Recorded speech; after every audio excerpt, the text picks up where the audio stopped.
Développez vos connaissances en regardant votre magazine avec WinDev, logiciel professionnel de développement. Zemmour et Nolot, le retour. L'un a publié La Voix, l'autre donne volontiers de la voix. Tous deux ont compris qu'à débattre sans péril, on dialogue sans gloire. Leur livre d'entretien s'intitule justement Au péril des idées. Nous accueillons Edgar Morin et Tariq Ramadan. Bonsoir messieurs. Bonsoir.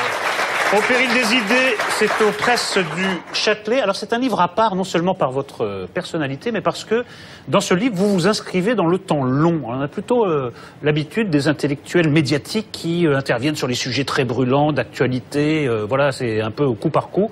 Là, vous prenez beaucoup de hauteur, de surplomb. Est-ce que Tariq Ramadan, vous pensez que c'est ça le véritable rôle de l'intellectuel, en fait, d'être plus dans la spéculation que dans la réaction immédiate? Non, il y a les deux. Il y a les deux, c'est vrai. Je pense là, je parle plutôt de la première partie. Voilà, la première partie, je pense que nous devons faire ce travail-là. Ce qui manque aujourd'hui au débat intellectuel, transversalement, je dirais dans tous les pays du monde et en France en particulier, c'est la prise de temps, le temps de la réflexion. Edgar Morin a une mémoire phénoménale, il apporte des éléments qui, comprenant le passé, nous permettent de mieux aborder les questions du présent. Donc il faut ce temps-là et je pense que c'est une nécessité. Ça manque au débat aujourd'hui et puis de temps en temps, nous avons à le faire, réagir aux événements et aux réalités contemporaines. Il faut faire les deux. Edgar Morin, vous êtes sur cette ligne. L'intellectuel doit prendre un peu de recul. Écoutez, moi je pense qu'aujourd'hui, les intellectuels, dans un monde qui est livré aux spécialistes, ou bien au calcul, doivent penser, essayer de traiter les problèmes fondamentaux et globaux de notre temps. Ce qui du reste est très difficile et ils peuvent se tromper. Alors je pense que le rôle, dans ce livre effectivement, on aborde des questions d'actualité, mais en même temps on essaye de les inscrire dans une réflexion et dans une pensée. Aujourd'hui je trouve qu'il y a une crise de la réflexion, une crise de la pensée. Les experts voient des morceaux de la réalité qui n'arrivent pas à coller et les journalistes sont pris dans l'immédiat. Et voilà donc, je ne dis pas qu'on a réussi, mais je dis que c'est ça, pour moi, la fonction importante des intellectuels. Le malheur, s'ils ne sont pas tous à la hauteur de cette fonction. Alors, question subsidiaire avant de lâcher Zemmour sur le livre. Vous savez déjà ce qu'il en pense, il doit consacrer un article. Absolument. Quel effet ça vous a fait d'avoir dialogué avec le diable, monsieur Morin? Parce que vous savez, pour beaucoup, Tariq Ramadan, ici, assis à côté de vous, est le diable, alors. D'abord, pour moi, je ne connais pas de diable, véritablement. Et que même... Ouais, le diable est en nous. Et que le diable est en nous. Vous savez, il y a une conception, n'est-ce pas, qui fait que Satan, quand même, il a un bon côté. Dans ce côté négatif, n'est-ce pas, d'ailleurs, dans la pièce La tragédie de l'homme de l'auteur hongrois Mardach, Dieu à la fin dit « Satan, Satan, j'ai besoin de toi, j'ai besoin de ta négativité, de ta critique. » Alors, premièrement. Ensuite, oui, parce qu'il attend une défense plus enthousiaste. Il est déçu. Pour moi, c'était quelqu'un dont je connaissais toutes les critiques, double langage, double pensée, etc. Mais surtout, je pensais qu'il était représenté un courant religieux, je dirais, non pas intégriste, mais disons assez strict. Et moi, je me disais, c'est intéressant de discuter avec quelqu'un qui est coriace, parce que moi-même, je suis parfois un peu coriace. Et donc, j'ai pas trouvé un coriace, ni même un curiace dans ce débat. Et très rapidement, nous avons fraternisé, ce qui a beaucoup étonné Éric Zemmour. Non, ça m'a pas étonné, ça m'a déçu. Parce que, oui, je vais vous dire, parce qu'en fait, le titre, vous auriez dû changer le titre. C'est pas au péril des idées, c'est au confort de la conversation peinard entre amis. Vous êtes d'accord sur tout. Non mais c'est un vrai problème du livre. Autant j'étais d'accord avec vous quand vous dites, et M. Ramadan dit la même chose, il faut prendre de la hauteur, il faut essayer de globaliser les problèmes, parce qu'on règne des experts et des spécialistes. Là, je vous approuve 1000 fois, mais sur le fond, vous êtes d'accord sur tout. Donc il y a une grande déception. Et j'essaie de comprendre, puisque j'ai fait ce papier-là, donc vous voyez, j'étais à découvert, si j'ose dire, avant de vous recevoir. J'essaie de comprendre pourquoi vous étiez d'accord sur tout. Et c'est ça que j'ai essayé de découvrir ça. Et en fait, je crois avoir compris. C'est que ça part de vous, en fait, Monsieur Morin. C'est que, oui, c'est que comment vous dire, il ne peut pas y avoir de contradiction à partir du moment où vous n'avez plus d'identité. C'est-à-dire qu'à force de dire être français, ce n'est qu'un adjectif, l'universalisme, qu'il n'existe plus d'étrangers, à force de dire ça, à force de dire qu'il n'y a plus rien, qu'il n'y a plus qu'un monde comme ça, une planète avec des gens qui s'agitent dessus, et qu'il n'y a plus d'identité, qu'il n'y a plus de nation, qu'il n'y a plus de France, il n'y a plus rien. Et donc, Monsieur Ramadan rentrait comme dans du beurre là-dedans, c'est que c'était facile pour lui, évidemment, mais oui. Mais vous êtes très paradoxal, allez-y. Parce que tout d'abord, moi j'ai jamais dit qu'il n'y a plus de nation. Moi je crois à la réalité de la nation. Écoute-moi. Moi je n'ai jamais dit que tout le monde est anonyme. Au contraire, dans mes autres œuvres que peut-être vous n'avez pas lues, mon livre par exemple qui s'appelle La Voix, je pense que c'est très... Et que non seulement la mondialisation, plus elle s'avance, plus on doit respecter les singularités, les territoires. Je pense que... Non, vous dites quand même... Vous donnez une image, vous n'avez pas compris. Ah, ça y est, j'ai pas compris. Non, vous mais dites dire... comprendre qu'il n'y a pas d'étrangers. Attendez, je vous cite. Comprendre qu'il n'y a pas d'étrangers, c'est pour moi le fondement de tout humanisme régénéré. Pour moi, ça veut dire la mort de la nation. S'il n'y a plus d'étrangers, il n'y a plus de nation. Mais non, mais vous arrivez à des déductions trop hâtives. Dans le fond, Montaigne, représentant typique de la culture française, il a dit, pour moi, tout être humain est un compatriote. Est-ce que vous allez dire à Montaigne, vous êtes un type qui dit... Non, écoutez. Non. Mais il n'était pas dans la mondialisation, Montaigne. Il était dans la guerre de religion. Montaigne était un descendant de famille juive convertie, qu'on prend pour un typique Tariq Ramadan, parce qu'il y avait une question pour les deux. Oui, mais attendez. Ouais, non, ce que je veux dire, c'est très difficilement écoutez, un mot, parce que vous avez mis en cause le titre Le péril des idées, vous avez raison. Bah oui. Alors, c'est vrai que l'éditeur a voulu ce titre, moi j'y croyais pas tellement, mais dans un deuxième temps, je sais que défendre des idées, c'est toujours périlleux. Certes. Et moi, même pour ce livre, à propos de ce livre, j'ai reçu quelques insultes de la part de qui vous savez. Donc, je quand même... Et puis, alors, j'ai pris un certain danger, puisque j'étais soi-disant honorable et que lui est un diable, j'ai pris un certain danger à m'exposer dans ça. Donc, il y a un petit péril. Il ne faut pas exagérer. Réponse de M. Ramadan. Trois points très rapides. Le premier, sur le titre, Au péril des idées. La question n'est pas de savoir si nous sommes d'accord ou pas. Le fait que nous soyons d'accord, d'abord, c'est une bonne nouvelle. Moi, je trouve pas. Non, c'est une bonne nouvelle. Pourquoi? Parce que ce qui est contenu, le péril des idées, c'est ce sur quoi nous sommes d'accord. Et ce sur quoi nous sommes d'accord, effectivement, ce sont des idées qui sont pas dans l'air du temps et qui provoquent d'ailleurs votre réaction, qui sont plus dans l'air du temps, malheureusement. Malheureusement. Je vais venir. Mais par exemple, pour illustrer votre propos. Non, simplement ce qui vient d'être dit. Mais je vais y venir de toute façon. Non, laissez-moi terminer.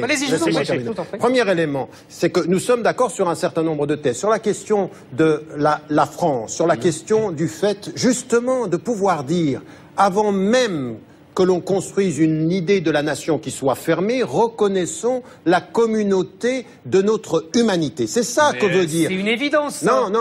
Mais c'est dans la Bible, tous les gens viennent d'Adam. Voilà, non, je ne vous parle pas de cette évidence-là. Je vous parle du fait que votre propos sur la nation française est un propos qui est exclusiviste. Vous êtes dans le rejet. On va en parler, je vous attends, ne vous inquiétez pas. Moi aussi. Allez-y, je vous en prie. Mais vous m'avez déjà trouvé, ne m'attendez pas. Donc en l'occurrence, ça c'est un premier élément. Le deuxième élément, qui concerne ce que vous avez mis en évidence par rapport à le double problème que vous avez.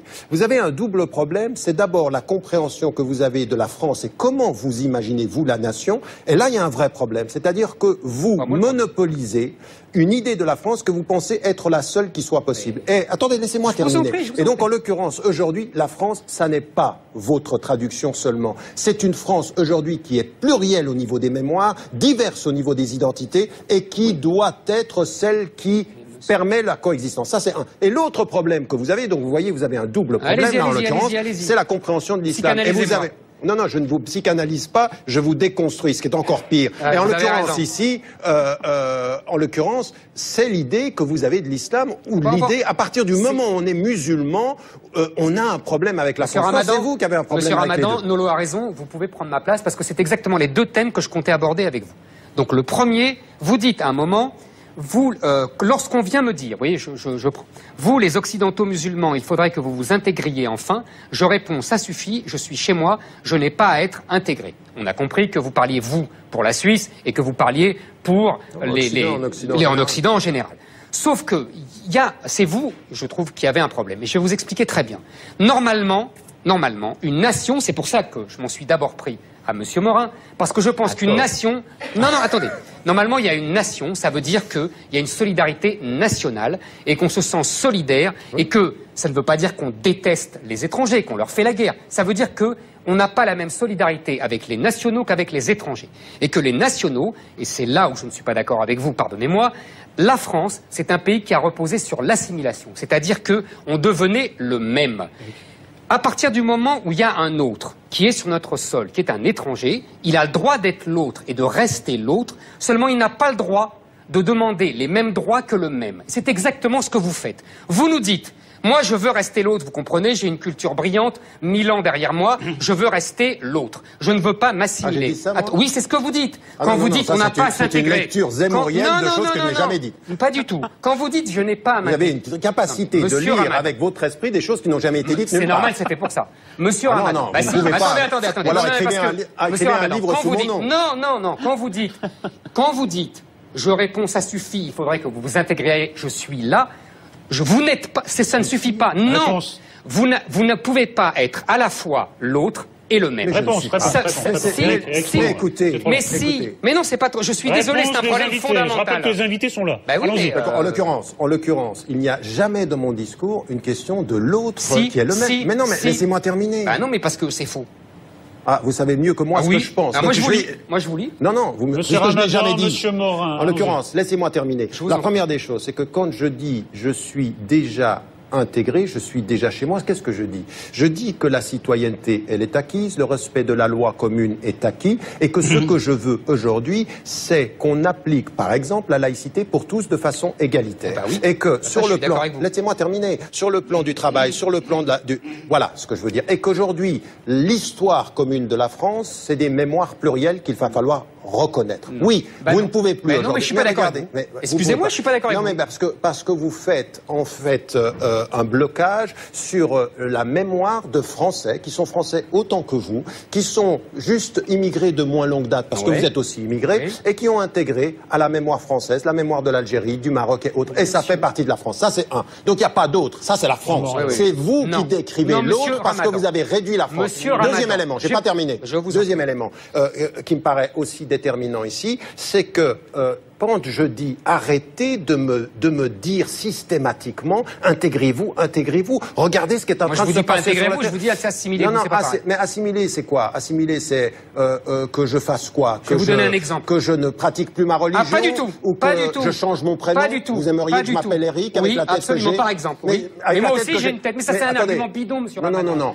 Moi aussi, j'ai la même tête que vous. Non, concrètement. Monsieur Ramadan, je vais vous donner un exemple concrètement. Sur le marché de l'emploi, des jeunes. Et ben justement. Non, laissez-moi terminer. S'il s'appelait François au lieu de Mohamed, il serait plus en. Je vais vous dire une chose. Que ça vous plaise. Concrètement, ils envoient leur CV. Ils arrivent, ils n'ont pas d'accent. Même ils sont au téléphone. Quand on voit même pas leur prénom, leur faciès, ça marche pas. Et vous le savez très bien. C'est faux, monsieur Ramadan, je ne suis pas d'accord avec ça. J'ai le même faciès que vous, on est sémites tous les deux. Je suis désolé. À vous dire que je reprends la formule de Jaurès disant un peu d'internationalisme éloigne du patriotisme et beaucoup d'internationalisme rapproche du patriotisme. Et Jaurès disait la nation est le seul bien des pauvres. Citoyen du monde ne m'empêche pas d'être profondément citoyen français. Ça ne m'empêche pas d'avoir mes ascendances qui sont juives, qui sont espagnoles, qui sont italiennes, mais je suis fondamentalement français, mais j'ai plusieurs facettes dans mon identité. Alors, c'est vrai que la solidarité nationale, mais ça, j'ai jamais nié, parce que vous avez caricaturé mon propos. Heureusement que j'ai mes œuvres pour moi. Alors, maintenant, je veux dire que c'est vrai qu'il y a une solidarité. Mais nous sommes entrés dans une époque de solidarité de tout le genre humain. Nous vivons les mêmes périls, les mêmes problèmes, et ce côté qu'il faut rendre compte. Alors, voilà un petit peu, il faut être européen, il faut être citoyen du monde. nation. Et moi, je pense que c'est ça.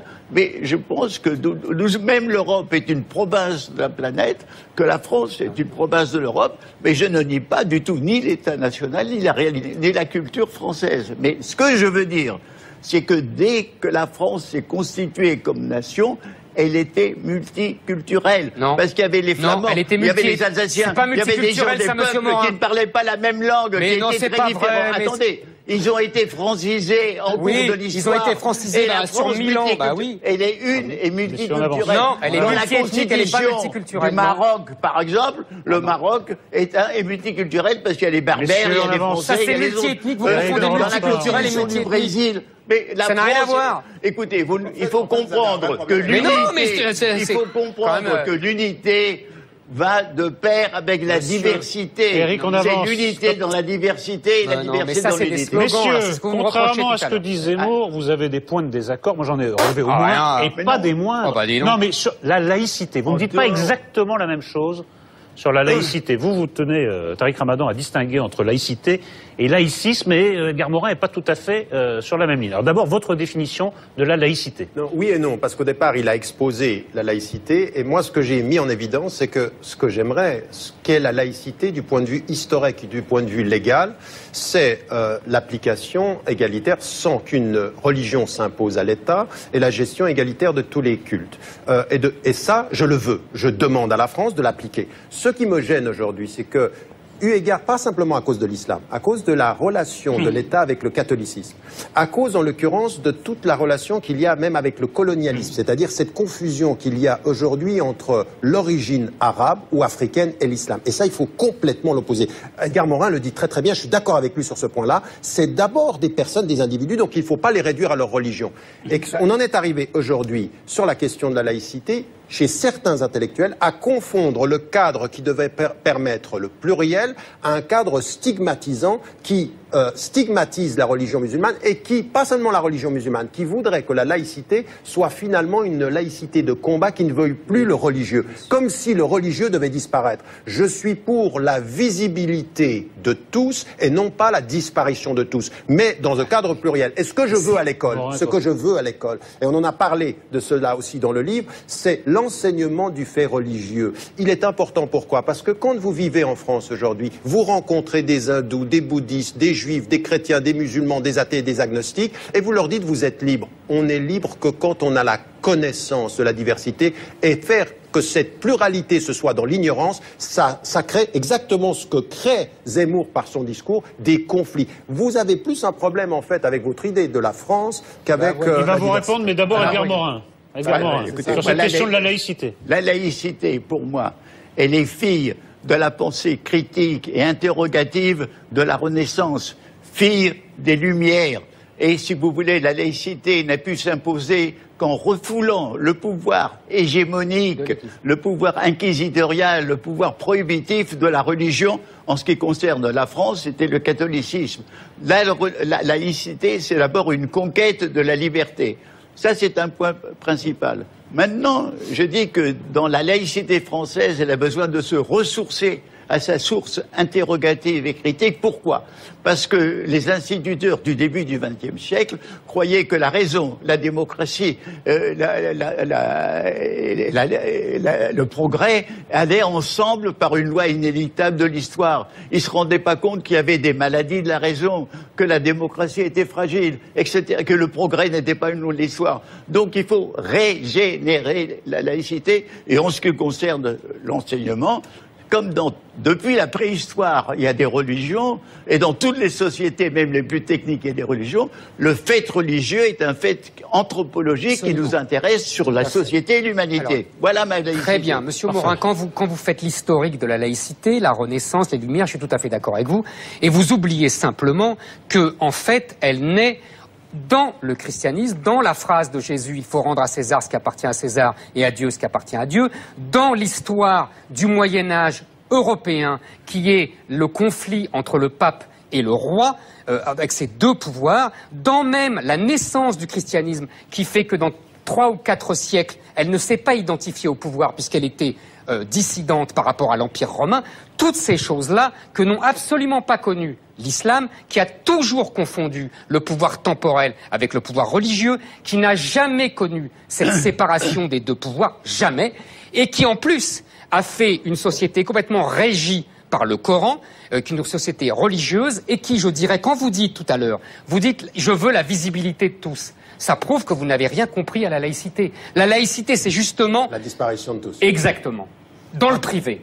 Ça veut dire que... Oui, ça veut dire que là... Vous voulez plus d'églises, de synagogues, non, de pas du visites. tout. Pas du tout, monsieur Ramadan. C'est ça, l'invisible, c'est non, ça. non, pas du tout. Alors, Ça veut dire... Vous êtes dans la ligne de l'UDC suisse qui dit enlever ce minaret que je ne voulais pas. Absolument. Ah ouais, ben vous êtes, il fallait me le dire que vous étiez très proche de l'extrême droite. Je suis contre les minarets, absolument, et je vais vous dire pourquoi. Vous êtes très proche de l'extrême droite. Mais c'est pas grave, mais peu importe des étiquettes, monsieur Ramadan, moi je vous traite pas de diables et d'islamistes militants, et je dis pas que vous mettez des bombes partout. Alors, je m'en moque de vos étiquettes, mais je vais vous dire, au 19e siècle, quand les juifs et les protestants ont fait des temples et des synagogues, on les a obligés à mettre leurs églises, leurs temples, leurs synagogues dans les immeubles, pour que justement il n'y ait pas de visibilité à l'extérieur. Je ne vois pas pourquoi les mosquées n'auraient pas le même régime. Donc je suis contre les minarets. Attendez, je finis. Et simplement, quand vous nous dites qu'il y a un problème, parce que vous dites que j'ai un problème avec la France et avec l'islam, mais vous avez un problème avec la réalité.